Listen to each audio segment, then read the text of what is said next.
ಜಿಲ್ಲಾ ಟ್ಯಾಕ್ಸ್ ಮತ್ತು Max cab ಅಸೋಸಿಯೇಷನ್ನ ಕಾರ್ಯಕ್ರಮದಲ್ಲಿ ಇವತ್ತು ಆರೋಗ್ಯ ಇಲಾಖೆ ಜಂಟಿ ಆಶ್ರಯದಲ್ಲಿ ಇವತ್ತೊಂದು ಕೋವಿಡ್ ಲಸಿಕಾ ಕಾರ್ಯಕ್ರಮ 2ನೇ ಡೋಸು ಕಾರ್ಯಕ್ರಮ ಇವತ್ತೊಂದು ಇಲ್ಲಿ ಕುಂಬಳ ಚೇತನ್ ನಗರದಲ್ಲಿ ನಾವು ಹಮ್ಮಿಕೊಂಡಿದ್ದೇವೆ.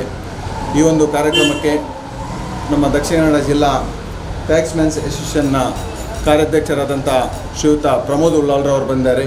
ಅವರನ್ನು ನಿಮ್ಮೆಲ್ಲರ ಪರವಾಗಿ ಹೃತ್ಪೂರ್ವಕವಾಗಿ ನಾನು ವೇದಿಕೆಗೆ ಬಂದು ಆಗಮಿಸಿ ಅವರನ್ನು ನಾನು ಹೃತ್ಪೂರ್ವಕವಾಗಿ ಸ್ವಾಗತವನ್ನು ಬಯಸ್ತಿದ್ದೇನೆ.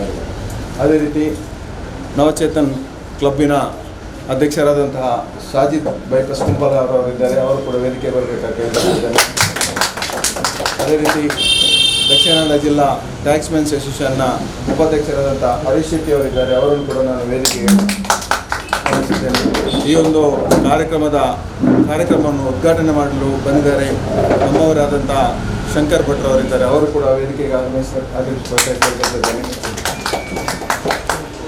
ಈ ಒಂದು ನವಚೇತನ್ ಕ್ಲಬ್ಬಿನ ನೇತಾರರಾದಂಥ ವಿನೋದ್ ಕುಂಪಲ್ರವರು ನಮ್ಮ ಜೊತೆ ಇದ್ದಾರೆ. ಅವರನ್ನು ಕೂಡ ನಾನು ವೇದಿಕೆಗೆ ಆಹ್ವಾನಿಸಿದ್ದೇನೆ. ನಮ್ಮ ಇಲ್ಲಿಯ ಸ್ಥಳೀಯ ಸಾಮಾಜಿಕ ಕಾರ್ಯಕರ್ತರು ನಮ್ಮೆಲ್ಲರ ಮಿತ್ರರಾದಂಥ ಮೋಹನ್ ದಾಸ್ ಶೆಟ್ಟಿ ಅವರಿದ್ದಾರೆ. ಅವರನ್ನು ಕೂಡ ನಾನು ವೇದಿಕೆಗೆ ಆಹ್ವಾನಿಸಿದ್ದೇನೆ. ಬಂದಂಥ ಎಲ್ಲರಿಗೂ ನಮಸ್ಕರಿಸುತ್ತಾ, ಇವತ್ತು ಕೋವಿಡ್ ಲಸಿಕಾ ಕಾರ್ಯಕ್ರಮವು ಎಲ್ಲೆಡೆ ಭಾಳ ಉತ್ಸಾಹದಿಂದ ಎಲ್ಲರೂ ಬಂದು ಅದನ್ನು ತಗೊಳ್ತಾ ಇದ್ದಾರೆ. ಆದರೆ ನಾವು ಟ್ಯಾಕ್ಸ್ ಮ್ಯಾನ್ಸ್ ಅಸೋಸಿಯೇಷನ್ ಅವರು 3 ತಿಂಗಳ ಹಿಂದೆ 84 ದಿವಸದ ಹಿಂದೆ ಭಾಳ ಕಡಿಮೆ ಇರುವ ಸಂದರ್ಭದಲ್ಲಿ ಕೂಡ ನಮ್ಮ ಬೇಡಿಕೆಯನ್ನು ಈಡೇರಿಸಿದಂಥ ಶ್ರೀಯುತ UT ಖಾದರ್ ಅವರಿಗೆ ನಾವು ಆಭಾರಿಯಾಗಿದ್ದೇವೆ. ಯಾಕಂತ ಹೇಳಿದರೆ ಆವತ್ತಿನ ದಿನಗಳಲ್ಲಿ ಎಲ್ಲೂ ಸಿಗ್ತಿರಲಿಲ್ಲ. ಇವತ್ತು ಎಲ್ಲೆಲ್ಲೂ ಕೂಡ ಬಸ್ ಸ್ಟ್ಯಾಂಡಲ್ಲಿ ಕೂಡ ಕೋವಿಡ್ ಲಸಿಕೆ ಕೊಡುವಂಥ ಒಂದು ಕಾರ್ಯಕ್ರಮ ಇದೆ, ಭಾಳ ಸಂತೋಷದ್ದು. ಆದರೆ ಆವತ್ತಿನ ದಿನಗಳಲ್ಲಿ ನಮಗೆ ಭಾಳ ವಿರಳವಾಗಿತ್ತು. ಅವರಿಗೂ ಕೂಡ ಈ ಬಾರಿ ಕೂಡ 2ನೇ ಡೋಸ್ ಕೂಡ ನಮಗೆ ನಮ್ಮ ಕಾಲಮಿತಿಯ ಒಳಗೆ 84 ದಿವಸದ ಒಳಗೆ ನಮಗೆ, ಅಂದರೆ ಇವತ್ತಿಗೆ 84 ದಿವಸ ಆಗ್ತದೆ. 84 ದಿವಸಕ್ಕೆ ಕರೆಕ್ಟಾಗಿ ನಮಗೆ 2ನೇ ಡೋಸ್ ಸಿಕ್ಕಿದಂತ ಹೇಳಲಿಕ್ಕೆ ತುಂಬ ಸಂತೋಷ ಆಗ್ತದೆ. ಆ ಬಗ್ಗೆ UT ಖಾದರ್ ನಮ್ಮ ಶಾಸಕರು ಅವರಿಗೂ ಕೂಡ ನಿಮ್ಮೆಲ್ಲರ ಅನುಪಸ್ಥಿತಿಯಲ್ಲಿ ಅವರಿಗೂ ಕೂಡ ನಾನು ಅಭಿನಂದನೆ ಹೇಳುತ್ತಾ, ಈ ಒಂದು ಲಸಿಕಾ ಕಾರ್ಯಕ್ರಮವನ್ನು ಬಂದಂಥ ಎಲ್ಲ ಹಿರಿಯರಿಗೂ ಎಲ್ಲರಿಗೂ ನಾನು ಒಂದೇ ವಾಕ್ಯದಲ್ಲಿ ಸ್ವಾಗತಿಸ್ತಾ, ಮಾಧ್ಯಮ ಮಿತ್ರರವರಿಗೂ ಒಂದೇ ವಾಕ್ಯದಲ್ಲಿ ಸ್ವಾಗತಿಸ್ತಾ, ಲಸಿಕಾ ಪಡೆಯಲು ಬಂದಂಥ ಎಲ್ಲರಿಗೂ ಕೂಡ ನಮ್ಮ ದಕ್ಷಿಣ ಕನ್ನಡ ಜಿಲ್ಲಾ ಟ್ಯಾಕ್ಸ್ ಮ್ಯಾನ್ಸ್ ಅಸೋಸಿಯೇಷನ್ನ ಪರವಾಗಿ ಸ್ವಾಗತವನ್ನು ನೀಡುತ್ತಾ, ಗಣೇಶ್ ಭಟ್ರು ಅವರು ದೀಪ ಬೆಳಗಿಸುವ ಮೂಲಕ ಈ ಒಂದು ಕಾರ್ಯಕ್ರಮವನ್ನು ಉದ್ಘಾಟನೆ ಮಾಡಬೇಕಾಗ್ತದೆ.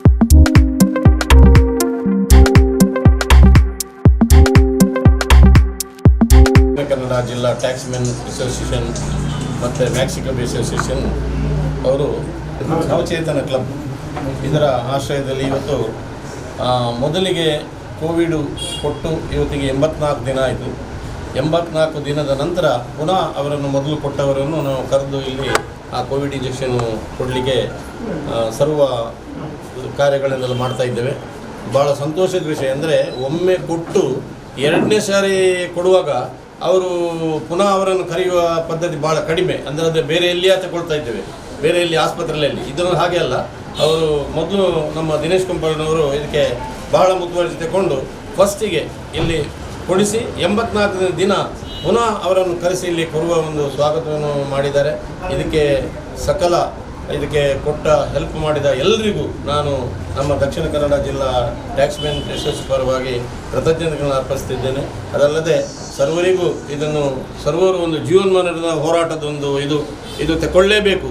ಮೊದಲು ಇಲ್ಲಿ ತಗೊಳ್ತಾ ಇರಲಿಲ್ಲ, ಆದರೂ ಈಗ ಜನ ಮೇಲೆ ಬಿದ್ದು ತಗೊಳ್ತಾ ಇದ್ದಾರೆ. ಹಾಸ್ಪಿಟಲ್ ಕೂಡ ಎಲ್ಲ ಕಡೆಯಲ್ಲಿ ಕೊಡ್ತಾ ಇದ್ದಾರೆ. ಎಲ್ಲರೂ ಇದು ಮಾಡ್ತಾ ಇದ್ದಾರೆ. ಮುತುವರ್ಜಿ ಎಲ್ಲರೂ ಬಂದು ಇದನ್ನು ಸಹಕಾರ ಮಾಡಿ ತಗೊಳ್ಬೇಕು. ಇನ್ನು ಕೆಲವೇ ದಿನದಲ್ಲಿ ಮಕ್ಕಳಿಗೆ 2 ವರ್ಷದ ಮಕ್ಕಳಿಂದ ಮೇಲಿನವರಿಗೆ ಪುನಃ ಸ್ಟಾರ್ಟ್ ಆಗ್ತದೆ.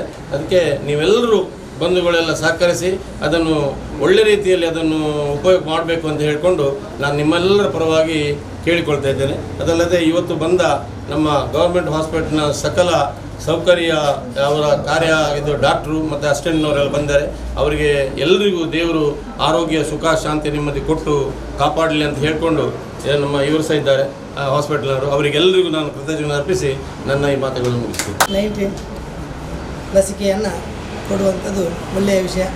ನವಚೇತನ್ ಫ್ರೆಂಡ್ಸ್ ಕ್ಲಬ್ನವರು ಇಂಥ ಒಳ್ಳೆಯ ಕೆಲಸವನ್ನು ಮಾಡಿ ಜನರ ಅಚ್ಚುಮೆಚ್ಚುಗೆ ಪಾತ್ರರಾಗಿದ್ದಾರೆ. ಎಲ್ಲರಿಗೂ ಈ ಕೋವಿಡ್ ಲಸಿಕೆಯನ್ನು ತೆಗೆದಂತೆ ಎಲ್ಲರೂ ಸಹ ಆ ಒಂದು ಕೋವಿಡ್-19 ಏನಂತ ಅದನ್ನು ಅನುಭವಿಸಿ ಅದನ್ನೆಲ್ಲರನ್ನ ಎಲ್ಲ ಕಷ್ಟದಿಂದ ದೂರ ಆಗಿ ಸದಾ ಸುಖಮಯ ನೆಮ್ಮದಿಯಲ್ಲಿ ಬದುಕುವಂಥ ಯೋಗ ಭಾಗ್ಯವನ್ನು ಆ ಪರಮಾತ್ಮ ಎಲ್ಲರಿಗೂ ಕರುಣಿಸಲಿ. ಹಾಗೆ ಇಂಥ ಒಳ್ಳೆಯ ಕಾರ್ಯಕ್ರಮವನ್ನು ಹಮ್ಮಿಕೊಂಡಿದ್ದಾರೆ ನವಚೇತನ ಕ್ಲಬ್ನವರು. ಇಂಥ ಒಳ್ಳೆಯ ಸೇವೆಯನ್ನು ದೇವರು ಅವರ ಕೈಯಿಂದ ಮಾಡಿಸಲೆಂದು ನಾವು ಪ್ರಾರ್ಥನೆ ಮಾಡುತ್ತೇವೆ. ಹಾಗೆ ಇಲ್ಲಿ ಏನಾದರೂ ಸಾಲದ ಅವಕಾಶ ಕಮ್ಮಿ ಇದ್ದರೆ ಅಲ್ಲಿ ನಮ್ಮ ದೇವಸ್ಥಾನದಲ್ಲಿ ಸಭಾ ಅಂಗನ ಉಂಟು, ಅಲ್ಲಿ ಸಹ ಮಾಡ್ಬೋದು. ಅವರಿಗೆ ನಾನು ಇನ್ನೊಮ್ಮೆ ಬೇಡಿಕೊಳ್ಳೋದಂದರೆ ಇಂಥ ಒಳ್ಳೆಯ ಚಟುವಟಿಕೆಯನ್ನು ಮಾಡೋದಕ್ಕೆ ಆ ಪರಮೇಶ್ವರ ಪರಿಪೂರ್ಣವಾಗಿ ಅವರಿಗೆ ಅನುಗ್ರಹ ಕೊಡಲಿ ಅಂತ ನಾನು ಪ್ರಾರ್ಥನೆ ಮಾಡ್ತೇನೆ.